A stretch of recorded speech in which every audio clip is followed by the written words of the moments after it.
Tragedy of the Commons, Debunking a Dangerous Idea Poetically. Well, as it turns out, all hope is not created equally. In this podcast, despite all the dark and disheartening ecological news, I want to serve up a few cool sips of hope designed to please both your head and your heart, aka your intellect and your emotions. And as always, well, we're going to use some poetry to make and reinforce our points. So, of course, this means you're listening to a practical poetry podcast with Dale Byron. That's me, and I appreciate you being here today. This is the place where poetry gets hitched up to everyday human challenges, joys, and experiences, big and small. Big and small. Nothing rarefied or pretentious here, only hardworking poems as tools for living more full and satisfying lives. Poems to help us remember what's most important in our lives, to understand what's happening in our world, to grow and rebalance ourselves when we need that, which is often, at least for me. And of course, poems to inspire and to help us experience more essential gratitude. And finally, poems to help us with loss, grief, and healing. Okay, well, in this episode, featuring the amazing poet William Carlos Williams, we will explore how stories that seem so right on one level, that seem so true and obvious and correct on one level, how they can be that way and also be so wrong and even damaging on another level. Specifically, we're going to take on an incredibly enduring cultural story referred to as the tragedy of the commons, which you may well have heard of. And it was most recently presented, although the idea is older, but it was made famous and most recently in the U.S. history at least, made famous in a 1968 essay in the journal Science. And it became one of the most unquestioned and accepted and cited scientific papers ever. So it really captured the imagination of tens of thousands of people and lives today as a foregone conclusion. And we're really going to get into the way that it became a foregone conclusion, and yet how damaging and ultimately wrong the entire premise and story and cultural narrative actually is. Well, in 1968, it was, as I've already said, it was Garrett Hardin, who was an ecologist and a biologist who published this piece. And as I've already said, it was in the journal Science. It was called The Tragedy of the Commons. Now, what was the punchline? Essentially this. It's that humans, by their own DNA, their own deep wiring, that humans compete with one another for resources until those resources run out. He said, and when I say he, I mean Garrett Hardin said, "Ruin is the destination toward which all men rush, each pursuing his own best interest." That's a direct quote. Ruin is the destination toward which all men rush, each pursuing his own best interest.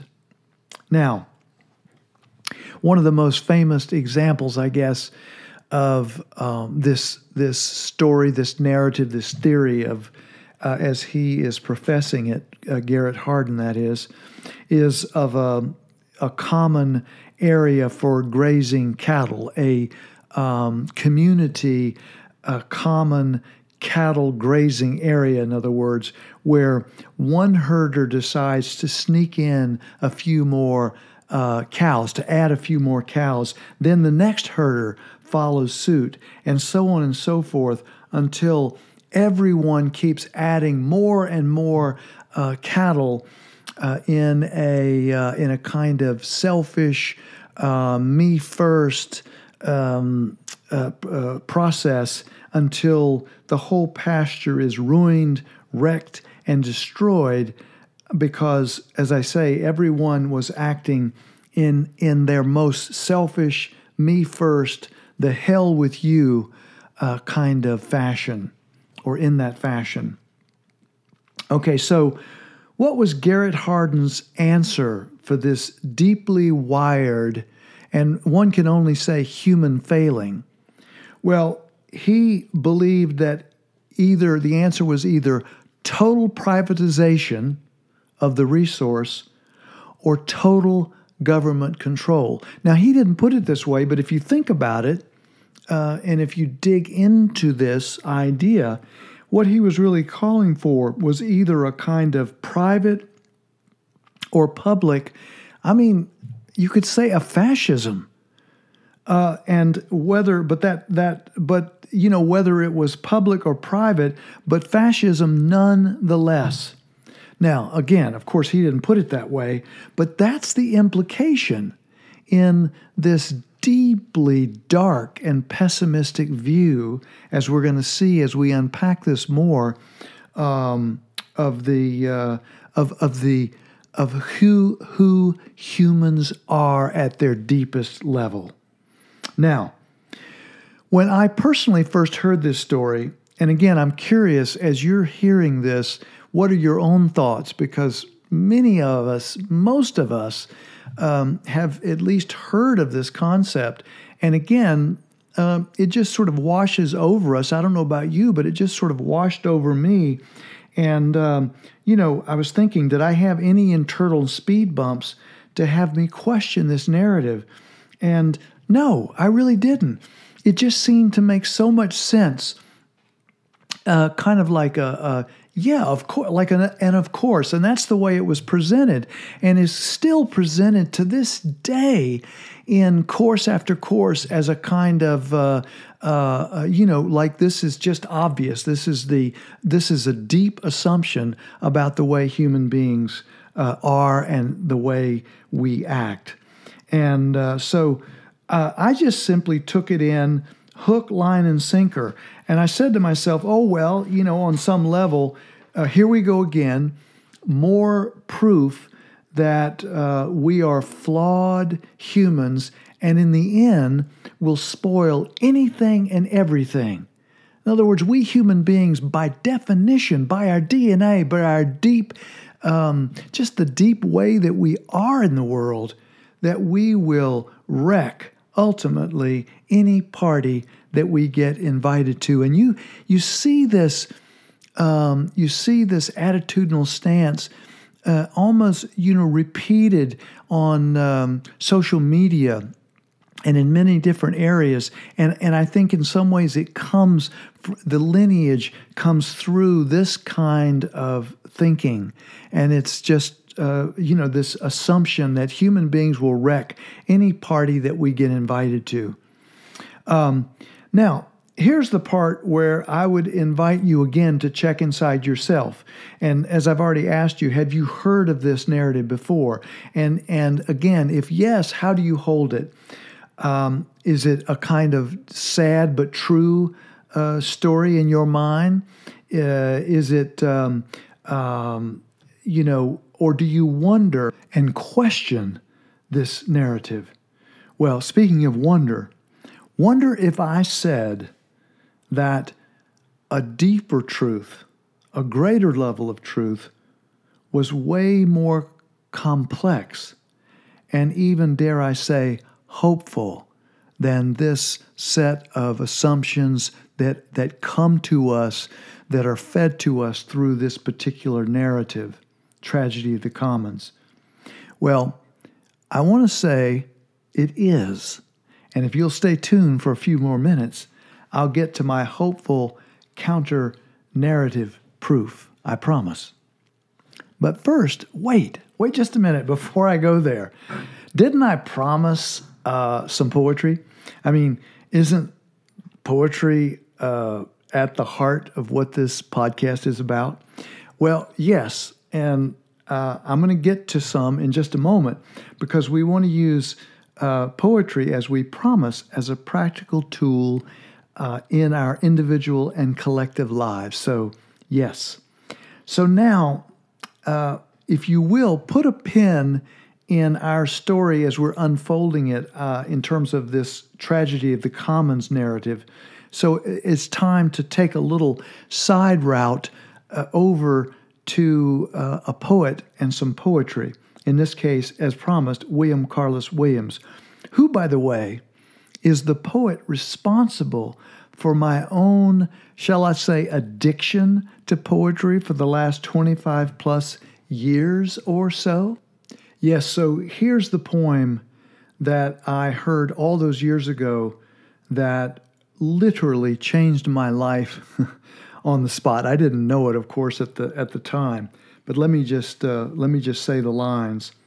It's by William Carlos Williams, as I said, written in 1962. It's actually lines from a much longer poem called Asphodel, the Greeny Flower. But this part of the poem that was so significant to me goes like this. My heart rouses, thinking to bring you news of something that concerns you and concerns many men. Look at what passes for the new. You will not find it there, but in despised poems. It is difficult to get the news from poems, yet men die miserably. Every day, for the lack of what is found there. Now, I first heard those words, as I said, about 25 years ago, up in the Sierra foothills, a little town called Nevada City. And I remember the evening very clearly, and I remember the speaker saying those words in a very powerful way. And it was life-changing for me. I'll get to the point that I want to make about this poem, but I just want to say that one of the things that's always been ironic to me is that William Carlos Williams actually was not only a poet, although he was quite famous for his poetry. He, by profession, was a medical doctor. He was actually a pediatrician, and I always thought that it was somewhat ironic that I got something which I call it AOPS, or Adult Onset Poetry Syndrome. And I have, since that time, become a carrier, and I happily try to pass the syndrome on to others. Adult Onset Poetry Syndrome. So anyway, let's do these lines one more time. Or my heart rouses, thinking to bring you news of something that concerns you and concerns many men, many women. Look at what passes for the new. You will not find it there, but in despised poems. It is difficult to get the news from poems. Yet men die miserably, yet women die miserably. Yet men die miserably every day, for the lack of what is found there. Now I thought to myself, who could say such a wild, and in my first response was nonsensical thing. I thought, who could say such a thing about poetry? Poetry? Really? It seemed preposterous to me that someone would say that poetry could actually play this seminal, instrumental, deep role in our lives. Because like so many, poetry had been way out on the periphery, or at least that's how I thought about it at that time. Many years ago, I thought about poetry as this kind of peripheral kind of thing in my life that was certainly not some instrumental thing that was anywhere near as critical as these lines described. Getting my news from poetry, are you kidding? But then, I couldn't forget these lines, but I also, or I couldn't make out why they hit me so hard, but I couldn't forget them either. It was like it just sort of stuck in my craw, as the old saying goes. Now, later in my life, after and I'll say it again, my AOPS got even worse, and I began to notice some things that fit more deeply into the narrative of this poem. Because over the years, I began to work with, it started out in tens and then hundreds, and then, by now up into the thousands of people via talks that I gave, workshops, classes, weddings, funerals. I mean, any place that I could bring my poetry and poetic insights, I would do. And even people, I began to notice that even people on a day-to-day basis that rarely listened to or read poetry, they realized that they did at certain times in their lives that they actually craved and deeply needed poetry, although they would have never thought of it that way. When in times of being, in love, in times of losing a loved one and being in grief and pain, grieving, hurt, joyful beyond belief in terms of love or an event of some momentous a momentous event in someone's life. So there were times that people just were drawn to poetry, and they just didn't realize that you could use it anytime, that you could use the power of poetry every day in our lives. And that was a big part of my message. And of course, also a lot of us never thought about the fact that we had, in our teenage and younger lives, and for many of us on into our lives, that we have songs that are simply great poems put to music that we couldn't live without. And again, it's poetry set to music. So what gives with all this? What can we say, and how can I bring this back around to the point that I'm trying to make? Well, we happen to live in a culture where poetry is largely ignored and marginalized. It's not true, by the way, in a lot of different countries. But in in the United States in particular, and maybe some other Western countries, poetry is considered a marginal thing. It is a very rarefied thing. Poetry is something that that many of us were sort of inadvertently. There were good teachers that didn't mean to torture us with poetry, but since they were tortured with poetry, they did it to us and had us memorize things or just work with poems that didn't mean anything to us, and so we got a really bad taste in our mouth. But even that. That even those experiences, for most people, for the large majority of people, can't keep poetry out of our lives on those occasions when we get steamrolled by huge emotions at both ends of the spectrum. Again, either deep grief or joy and love and just things that you just can't, you're just trying to, it's so big an emotion that you can't, you need big language to work with it. Big pain, I say, or big celebration. And I used to say to people, why wall yourself off from the wonderful, helpful benefits of poetry in the rest of your life?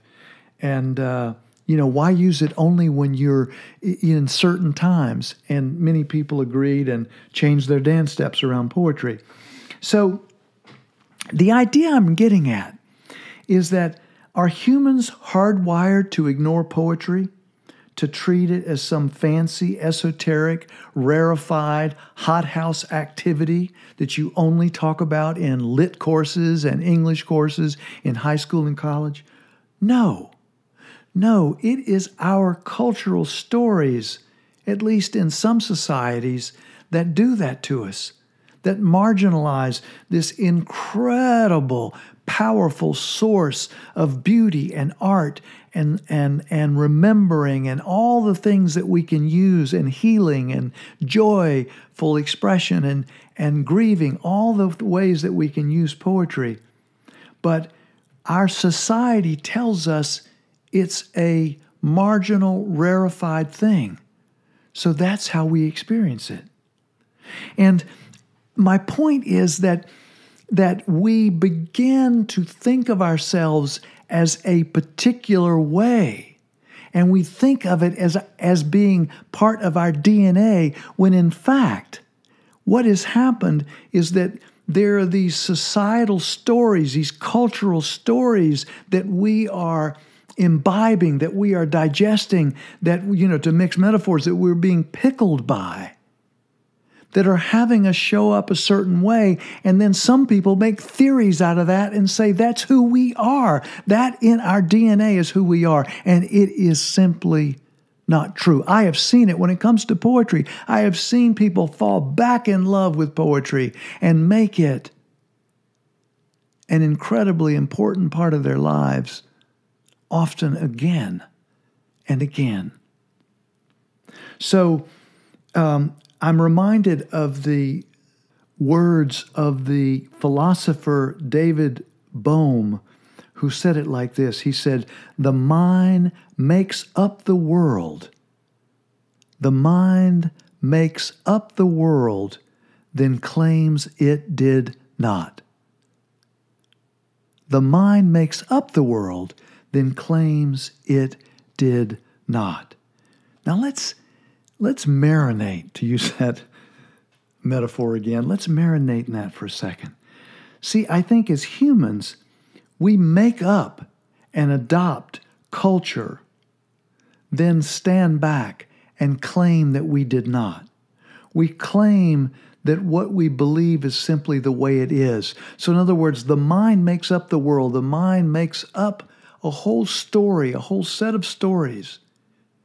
In this case, in the Tragedy of the Commons, makes up a story about the way humans are. Or in the case of the poetry example I'm using, that we make up a story about how people relate to poetry, and that it's just this marginalized, on the periphery kind of thing that is just so uncentral to our lives, and just forget it, right? Or in the case of the Tragedy of the Commons, that we are saying, look, we humans are mean, selfish, small, and we're competitive, and we will beat anybody out of anything, and we will keep doing that until we ruin everything. And then we say that is the way human beings are. And I sometimes call it the tragedy of a false isness, is-ness, isness. Because we don't just say this is my opinion, or we don't just say that this is one way that humans can be, or we don't just say that I've observed this in myself or in some others. No, we don't say that. We say this is the way reality works. That's what we say. And when we say it that way, we shut down all possibility for many things.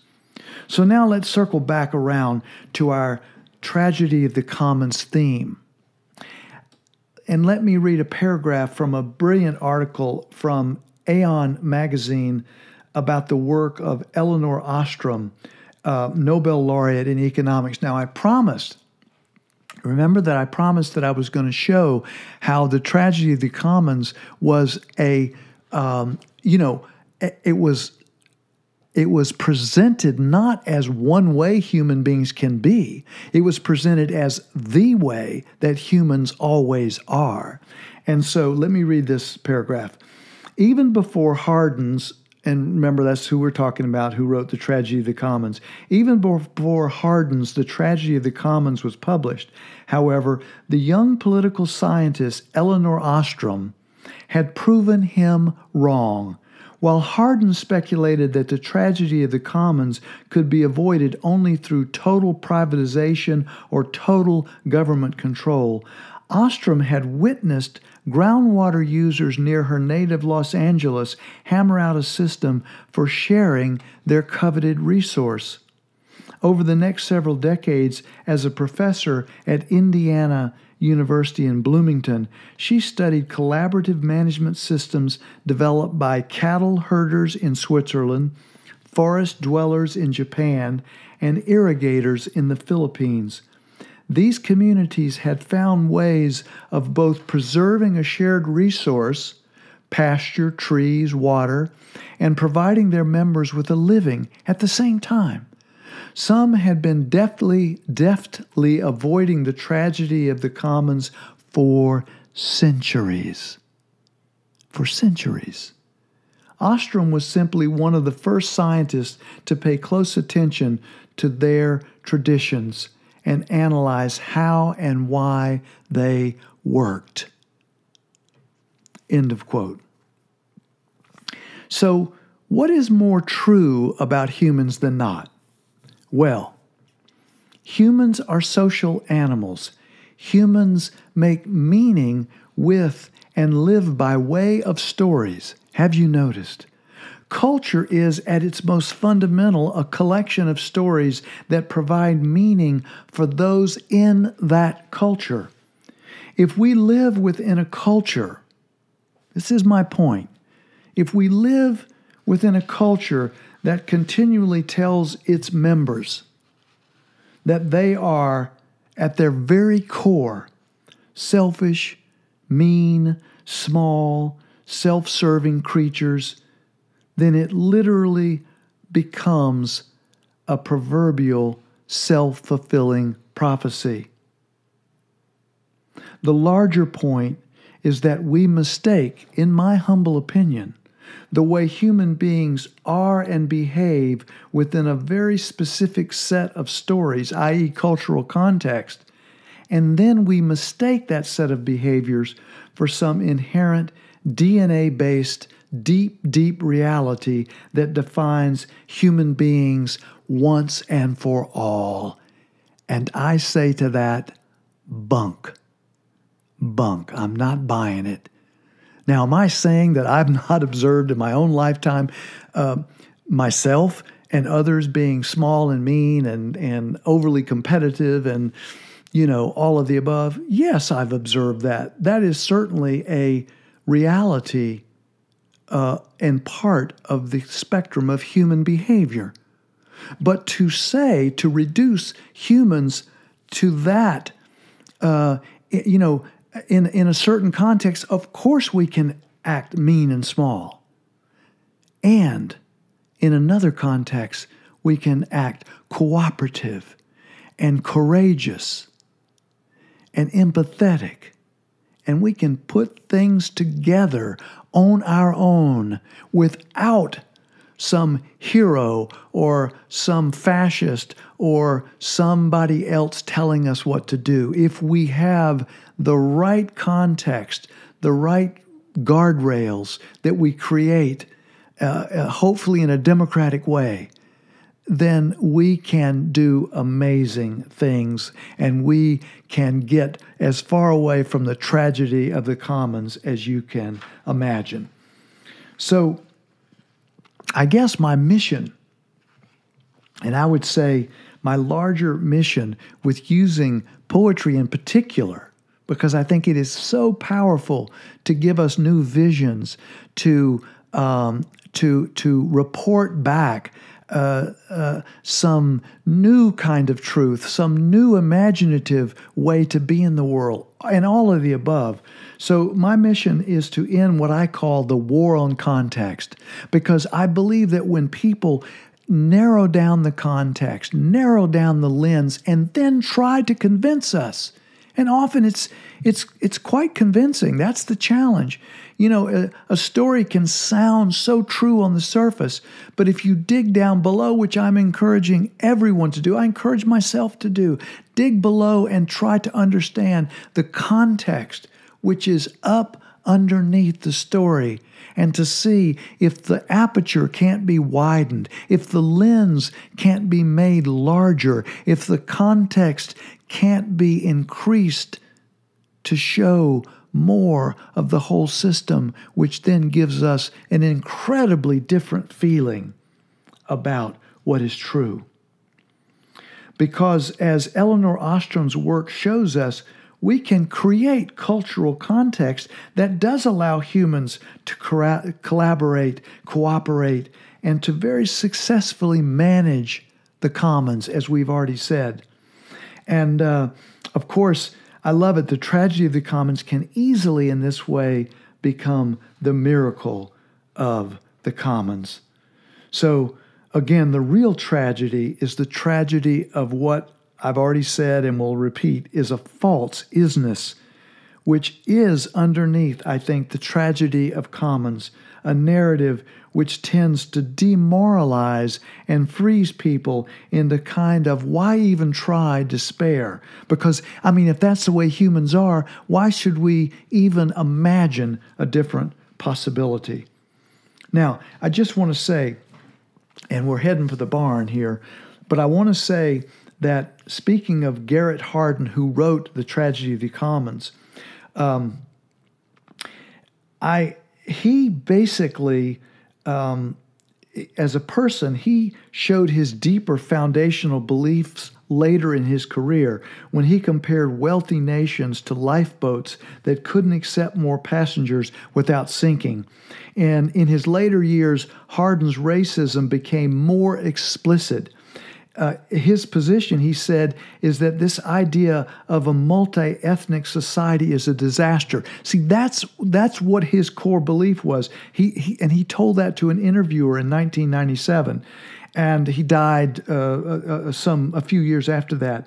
He said a multi-ethnic ethnic society is insanity. I think we should restrict immigration for that reason. See, he thought it should be restricted to people of a certain color and of a certain background and origin and all of the above.